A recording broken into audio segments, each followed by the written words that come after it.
ఇప్పుడు ప్రపంచవ్యాప్తంగా భారతీయులు ప్రతి పండుగను మలబార్తో జరుపుకుంటారు.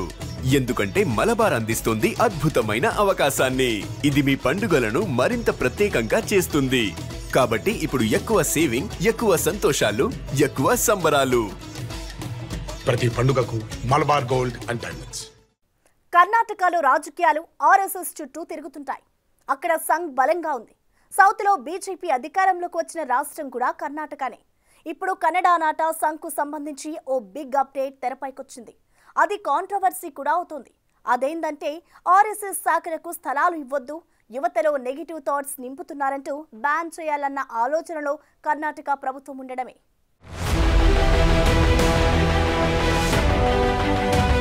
ఒకవైపు ప్రియాంక ఖర్గే, ఇంకోవైపు యతీంద్ర సిద్ధరామయ్య, ఇద్దరు కాంగ్రెస్ యువనేతలు ఆల్ ఆఫ్ సడన్ గా ఆర్ఎస్ఎస్ పై విరుచుకుపడటం కర్ణాటక రాజకీయాల్లో హాట్ టాపిక్ అయ్యింది. ఒకరు ఏఐసీసీ అధ్యక్షుడు మల్లికార్జున ఖర్గే కొడుకు, ప్రస్తుతం కర్ణాటక ప్రభుత్వంలో మంత్రి. మరొకరు కర్ణాటక సీఎం సిద్ధరామయ్య కొడుకు, ఎమ్మెల్సీగా ఉన్నారు. ఒకరు ఆర్ఎస్ఎస్ ను బ్యాన్ చేయాలి, పబ్లిక్ ఈవెంట్లకు ఎలాంటి పర్మిషన్లు ఇవ్వొద్దంటే, మరొకరు ఆర్ఎస్ఎస్ తాలిబాన్ మైండ్ సెట్ ఒకటే అని హిందూయిజాన్నే మొత్తం తీసుకురావాలనుకుంటోందన్నారు. దీంతో ఒక్కసారిగా అలజడి పెరిగింది. ఉన్నట్లుండి ఈ ఇద్దరు ఆర్ఎస్ఎస్ ను టార్గెట్ చేసుకోవటం వెనుక ఏం జరుగుతోందన్నది కీ ఫ్యాక్టర్ గా మారింది. అసలు కర్ణాటకలో ఆర్ఎస్ఎస్ ఉండొద్దు, ఆ పదమే వినిపించొద్దు, యూత్ మైండ్ సెట్ పాడు చేస్తున్నారు, రాజ్యాంగ వ్యతిరేక పనులు చేస్తున్నారంటూ ప్రియాంక ఖర్గే కౌంటర్ ఇచ్చారు. సంఘ్ పై విమర్శల వరకు అయితే వివాదం ఉండేది కాదు. ప్రభుత్వ స్థలాల్లో రాష్ట్రీయ స్వయం సేవక్ సంఘ్ కార్యకలాపాలను నిషేధించాలని కోరుతూ కర్ణాటక ఐటీ మంత్రి ప్రియాంక ఖర్గే సీఎం సిద్ధరామయ్యకు లేఖ రాసిన తరువాత కర్ణాటకలో రాజకీయ వివాదం చెలరేగింది.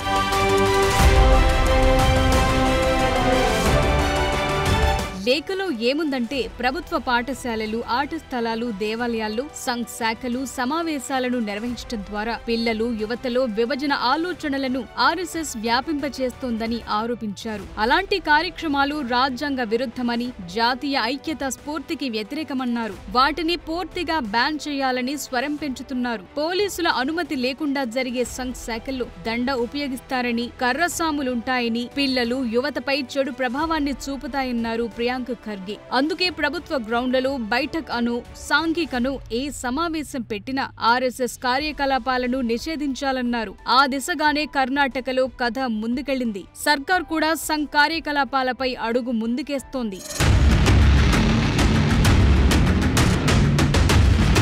ప్రియాంక ఖర్గే అక్కడితో ఆగలేదు. ఆర్ఎస్ఎస్ ప్రతిపాదించిన ఫండమెంటలిస్టిక్ భావజాలం కారణంగా భారత ప్రధాన న్యాయమూర్తి బిఆర్ గవాయ్పై షో విసిరే వాతావరణం ఏర్పడిందన్నారు. రాజ్యాంగం ఆదర్శాలను, ఐక్యత, సమానత్వం, సమగ్రతను నిలబెట్టే లక్ష్యంతో పనిచేసుకు వెళతామని, అలాంటి ప్రయత్నాలను నిరోధించే లక్ష్యంతో పనిచేసే వ్యక్తులను, సంస్థలను అడ్డుకోవాలన్న స్వరాలు కర్ణాటక కాంగ్రెస్ లో పెరుగుతున్నాయి. అయితే కర్ణాటకలో ఆర్ఎస్ఎస్ కార్యక్రమాలను ప్రైవేట్ గా నిర్వహించుకోవచ్చని, ప్రభుత్వ సంబంధిత స్థలాలు, బహిరంగ ప్రదేశాల్లో మాత్రం అనుమతించొద్దంటున్నారు. అటు మల్లికార్జున ఖర్గే కుమారుడు అలా లేఖ రాయగానే ఇలా కర్ణాటక ముఖ్యమంత్రి సిద్ధరామయ్య కుమారుడు, కాంగ్రెస్ నాయకుడు యతీంద్ర సిద్ధరామయ్య రాష్ట్రీయ స్వయం సేవక్ సంఘ్ ను తాలిబాన్లతో పోల్చడం పెను దుమారానికి కారణమయ్యింది. తాలిబాన్ విదేశాంగ మంత్రి అమీర్ ఖాన్ ముత్తాకి భారత పర్యటన సందర్భంగా యతీంద్ర ఈ కామెంట్ చేయటం చర్చనీయాంశంగా మారింది. మరో కాంగ్రెస్ నాయకుడు బీకే హరిప్రసాద్ కూడా ఆర్ఎస్ఎస్ కార్యకలాపాలపై ఆంక్షలు విధించాలని డిమాండ్ చేశారు. సో కర్ణాటక కాంగ్రెస్ లో ఇప్పుడు ఆర్ఎస్ఎస్ వ్యతిరేక స్లోగన్స్ పెరుగుతున్నాయి, కోరస్ పెరుగుతోంది. ఉన్నట్లుండి ఎందుకిలా?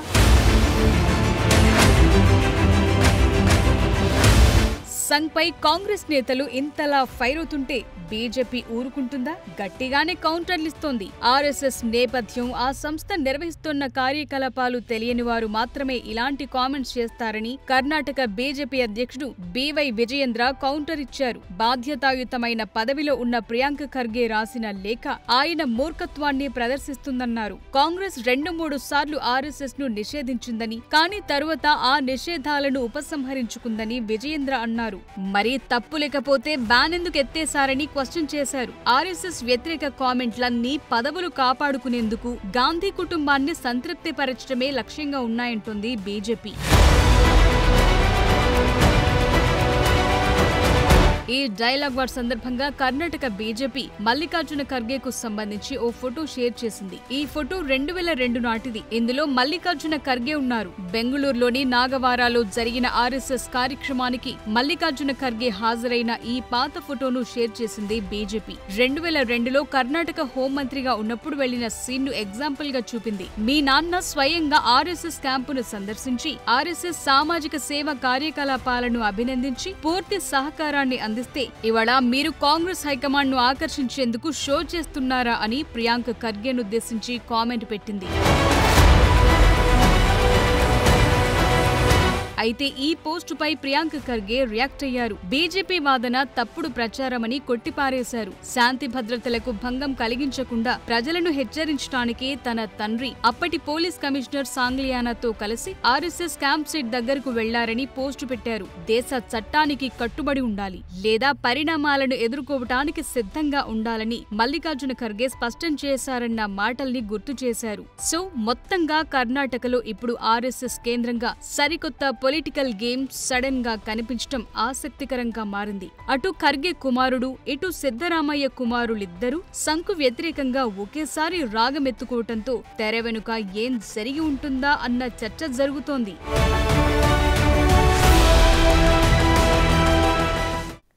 కర్ణాటక కాంగ్రెస్ లో అక్కడి రాజకీయాల్లో సంఘ్ చుట్టూ ఏదో జరుగుతుందనడానికి చాలా ఉదాహరణలు కనిపిస్తున్నాయి.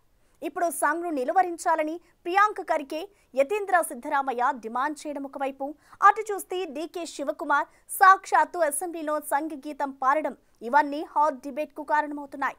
వీటిలో ఏదైనా లింక్ ఉందా? కర్ణాటక రాజకీయాలు చాలా సెన్సిటివ్. ఎందుకంటే గేమ్ చాలా ఇష్యూస్ చుట్టూ తిరుగుతుంది. ఇక్కడ బీజేపీ, కాంగ్రెస్ ఆల్టర్నేట్ గా ప్రభుత్వాలు చేపడుతూ వస్తున్నాయి. ప్రెసిడెంట్ సిద్ధరామయ్య నేతృత్వంలో కాంగ్రెస్ అధికారంలో ఉంది. ప్రభుత్వంలో కీలక మంత్రిగా ఉన్న డీకే శివకుమార్ వర్గం కూడా గట్టిగానే ఉంది. అక్కడ సీఎం పదవి చుట్టూ గేమ్ నడుస్తుంటుంది. రెండు వర్గాలు పవర్ సెంట్రిక్ గా ఉన్నాయి. ఇప్పుడు ఖర్గే, సిద్ధరామయ్య కుమారులిద్దరూ సంఘ్కు వ్యతిరేకంగా స్పాట్ పెట్టే పనిలో ఉన్నారు. అయితే ఆశ్చర్యకరంగా గత ఆగస్టులో డిప్యూటీ సీఎం డీకే శివకుమార్ మాత్రం సాక్షాత్తు కర్ణాటక అసెంబ్లీలో రాష్ట్రీయ స్వయం సేవక్ సంఘ్ గీతం నమస్తే సదావత్సలే మాతృభూమి అని అచ్చం అదే ట్యూన్ లో పాడి వినిపించారు. ఆగస్టు 21న కర్ణాటక అసెంబ్లీలో కొద్దిసేపు ఏం జరుగుతుందో ఎవరికీ అర్థం కాలేదు. హఠాత్తుగా రాష్ట్రీయ స్వయం సేవక్ సంఘ్ పాట పాడడం వివాదం రాజుకునేలా చేసింది. ನಿಮ್ ಗರಡಿಲ್ ಬೆಳಿಲ್ಲ ಅಂತಂದ್ರೆ ನಾನು ಈ ಪರಮೇಶ್ವರ್ ಗರಡಿಲ್ಲ ಬೆಳೆದಿದ್ದೀನಿ. ನಾನು ಸ್ವಲ್ಪ ಇಲ್ಲ RSS ಚಡ್ಡಿ ಹಾಕಿದ್ದೀನಿ ಅಂದ್ರಲ್ಲ ಒಂದ್ಸರಿ. ನಮಸ್ತೆ ಸದಾ ವತ್ಸಲೆ ಮಾತೃಭೂಮಿ ಅಧ್ಯಕ್ಷ ಹಿಂದೂ ಭೂಮಿ ಸುಗಮ್ ವರ್ಧಿತೋಹಂ ಕೇಳಿಸ್ಕೊಂಡ್ರೆ ಮಹಾಮಂಗಲೆ. ನಾನು ಅವೆಲ್ಲ ಕಡತಿಂದ ತೆಗೆದಾಕಿಸ್ಬೇಡ್ರಿ, ಚರ್ಚೆ ಬೇಡ. ಅದನ್ನ ಕರ್ನಾಟಕ ರಾಜ್ಯ ಕ್ರಿಕೆಟ್ ಅಭಿಮಾನಿಗಳು ಬೇರೆ ಬೇರೆ ರಾಜ್ಯದಲ್ಲಿ ಬೇಕಾದಷ್ಟು ಇಂಥದೆಲ್ಲ ಆಗಿದೆ. కర్ణాటక అసెంబ్లీ సమావేశాలు వాడివేడిగా సాగే టైంలో డీకే శివకుమార్ నమస్తే సదావత్సలే మాతృభూమి అంటూ పాడడం ఒక్కసారిగా షాక్ గురిచేసింది. ముఖ్యంగా కాంగ్రెస్ శిబిరంలో ఇందుకు సంబంధించిన వీడియో వైరల్ కూడా అయింది. ఆయన ఎందుకిలా చేశారని కాంగ్రెస్ పార్టీ కూడా షాక్ తిన్నది. కాంగ్రెస్ లో విభేదాలు పెరిగాయని ఇదే ఉదాహరణ అని అప్పట్లో బీజేపీ నేతలు కూడా కౌంటర్లిచ్చారు. నిజానికి కర్ణాటకలో సీఎం మార్పు అంశంపై ఊహాగానాలు వినిపించిన టైంలో డీకే శివకుమార్ సంఘ్ సాంగ్ పాడారు.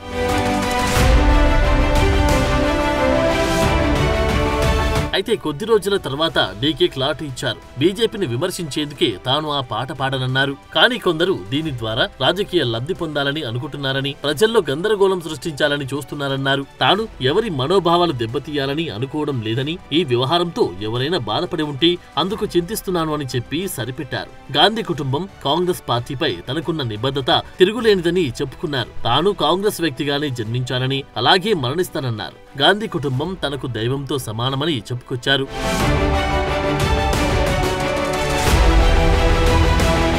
రాయల్ ఛాలెంజర్స్ IPL గెలిచిన తర్వాత చిన్నస్వామి గ్రౌండ్ లో తొక్కిసలాట జరిగింది. అదే అంశంపై బదులిస్తున్న సందర్భంగా డీకే శివకుమార్ RSS ప్రార్థన గీతం పాడడం ఎవరికీ అర్థం కాలేదు. ఇప్పుడు ప్రియాంక ఖర్గే, అటు యతీంద్ర సిద్ధరామయ్య కూడా సంఘ్ కార్యకలాపాలను నిలువరించాలని ఆల్ ఆఫ్ సడన్ గా డిమాండ్ చేయడం వెనుక ఏదైనా లింక్ ఉందా అన్న చర్చ జరుగుతోంది. డీకే సంఘ్ గేయం పాడుతుంటే బీజేపీ ఎమ్మెల్యేలు నాడు బల్లలు చెరుస్తూ మద్దతిచ్చారు. సభ రికార్డుల నుంచి ఈ గీతాన్ని తొలగించొద్దని కూడా వారు నినదించారు.